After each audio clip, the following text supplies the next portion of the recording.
Dumbo, down under the Manhattan Bridge overpass. Within this scenic canal-side neighborhood lies the home of a bird, but not just any bird, this bird. I haven't named him yet, but we'll just call him, Charlamagne. Fitting name for a bird of such status. This bird walks these brick-laid streets like a damn king, I tell ya.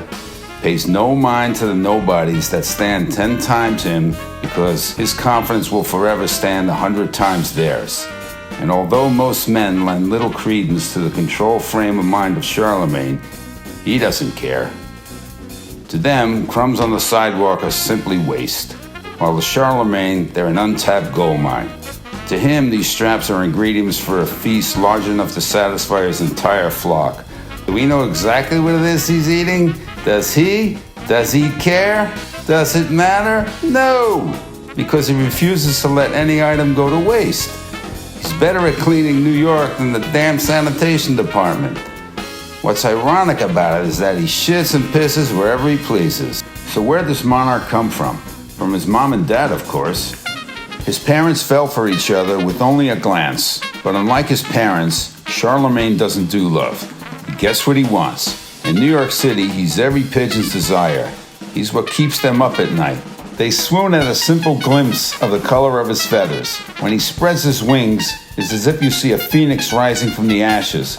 A truly beautiful sight to behold. Don't let this beauty fool you, though, because he's as ferocious as a lion. It's damn near impossible to see, but his territory is his territory. His nest is his nest. Despite this, there are still brave souls that try to challenge him, like this schmuck. Watch as he strolls into Charlamagne's spot as if it was his own. Copying his every move, trying to get at his food, and blocking his path, testing Charlamagne's patience.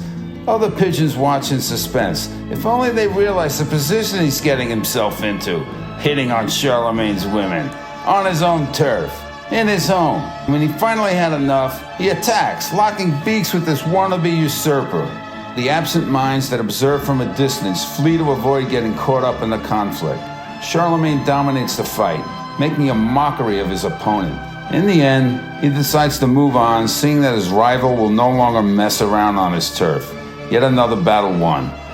This warrior ideology has run in his family lineage for generations. His his distant grandfather was considered among the pigeons to be a great hero.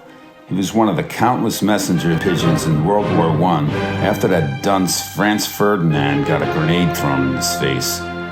He was given a dangerous mission to deliver a message that gave the location of the lost 77th Battalion. He flew through a hail of bullets and hellfire, but miraculously survived and became the legend in the process. He watched his brothers get pummeled and shot right before his very eyes. He saw horrors that no pigeon should ever have to bear witness. However, he survived and never failed to do his job. And although the pride of a hero was passed down onto Charlamagne, so too was the respect. See, pigeons aren't just the only species that inhabit Dumbo. The other group, they're the seagulls. They run the coast of the island. Between them, there is a mutual acknowledgement of each other's dominance, a deal of sorts. They both stay in their own territory, never overstepping their bounds or intruding on the fruits of their labor. This seagull is Stephen, the mirror image of Charlamagne. He possesses the same influence over his kind. His presence commands respect from other birds and among his people. He is recognized as the top dog. These two titans of their respective groups see each other as equals, not as competition. This is how these two species are able to maintain peace and harmony.